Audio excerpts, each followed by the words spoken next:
आलमी ॾींहं जे हवाले सां मां पहिरियों त ख़राज तहसीन पेश कंदमि असांजी उहे तारीख़ी असांजूं फिगर्स टावरिंग पर्सनैलिटीज़ जिन हिन मुल्क में औरतुनि जे लाइ परमनेंट रोल मॉडल्स आहिनि। बिलख़ुसूस मां हींअर त ज़िक्र कंदमि असांजी शहीद क़ाइद मोहतरमा बेनज़ीर भुट्टो जंहिं असांजे लाइ इलाही रस्ता खोलिया ख़वातीन जे लाइ। ऐं उन सां गॾु गॾु मां मादरे मिलत फ़ातिमा जिन्ना जो बि ज़िक्र कंदसि जंहिं 60s में हिकिड़े डिक्टेटर सां मुहार अटकायो। ऐं असांजे मालामाल आहे पाकिस्तान अहिड़ी तारीख़ जी राहदारियों में इहे जेके अहम असांजूं ख़वातीन आहिनि जेके असांजे लाइ हिकिड़ी ताक़त जो सरचश्मो सम्झो त आहिनि इहे। ऐं इन्हनि ही ख़वातीन जेके पीपल्स पार्टी में त क़यादत शहीद भुट्टे खां पोइ असांजी हिकु त मादरे जमहूरियत बेगम नुसरत भुट्टो ऐं शहीद राणी इहा क़यादत ॾिनी आहे। उन जी वजह सां शायदि सिंध हुकूमत ऐं सिंध ऐं पीपल्स पार्टी इलाही सारा अहिड़ा क़दम खयां आहिनि जेके औरतुनि जे हुकूक जे हासिलात जे लाइ तमामु अहम हुजनि। उहो सदर आसिफ अली ज़रदारी साहब जो फ़ैसिलो कि भई कफ़ालत जेका आहे औरतुनि जे हथ में ॾियणी आहे बेनज़ीर इनकम सपोर्ट प्रोग्राम जे थ्रू, या वरी असांजे नौजवान चेयरमैन जो उहो फ़ैसिलो कि जेके घर ठहंदा असांजे ॿोॾि मुतासिरनि जा उन्हनि जी चाबियूं बि असां औरतुनि खे भेनरुनि खे ॾींदासीं। इहे इलाही अहम क़दम आहिनि। ऐं उन खां पोइ तव्हां कानून साज़ी जो ज़िक्र कयो।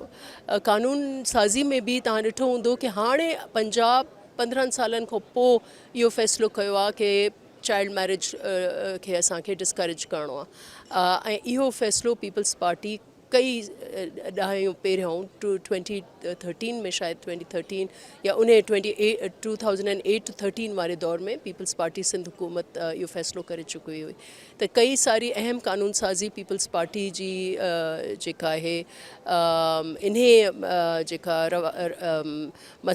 हुकूक निस्वां जे पॉलिसी जे तहत अहम उन्हनि हासिल कयूं आहिनि। ऐं अॼु जेका पिंक स्कूटी वारो जेको 200 ख़वातीन खे नौजवान खे इहो ॾींदा, मां सम्झां थी त इहो हुननि जे सफ़र जो आगाज़ आहे। इन सफ़र जे थ्रू हुननि जे लाइ इलाही रस्ता खुलंदा।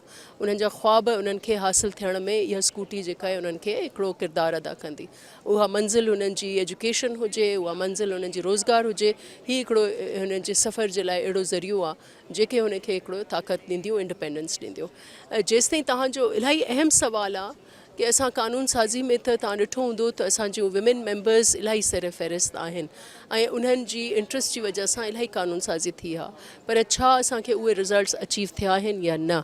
यकीनन मां सम्झां थी कि हुकूमतुनि खे ऐं बिलख़ुसूस कैबिनेट्स खे उहे वफ़ाक़ में हुजनि, उहे सूबे में हुजनि, उन्हनि खे इहो ॾिसणो हूंदो त इन्हनि कानून जे पोयों जेके इम्प्लीमेंटेशन आहे छा उन इम्प्लीमेंटेशन में लाइक़ त नाहे।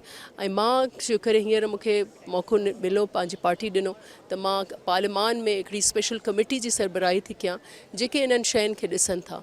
ऐं मां इहो ज़रूरु ऑब्ज़र्व कयो आहे त जेके ऑब्जेक्टिव्स आहिनि इन्हनि कानून जा शायदि उहे अचीव उन तरीक़े सां न थी सघिया आहिनि जीअं थियणु खपनि। ऐं इहे असांजे लाइ इहे मौक़ा आहिनि कि असां इन्हनि ते रिफ्लेक्ट कयूं कि कहिड़ी वजूहात आहे जो असां एंटी डोमेस्टिक वायलेंस लॉ हुजे, एंटी चाइल्ड मैरिज लॉ हुजे, एंटी ऑनर किलिंग लॉ हुजे, उहे इम्प्लीमेंट थियनि था नथा थियनि, उन जी छा वजह आहे। इन ते मां सम्झां थी कि मां इहो बि एक्सपेक्ट कंदमि बिलख़ुसूस विमेन पार्लियामेंटेरियंस ऐं असां पार्लियामेंट में इन्हनि खे ध्यानु ॾियूं त सिर्फ़ु कानून असां न ठाहियूं पर कानून खे पोइ ते मुड़ी बि ॾिसूं त उन कानून जो अमल केतिरो थियो। हाणे तव्हांखे हेॾो वॾो बयानु ॾिनो मां।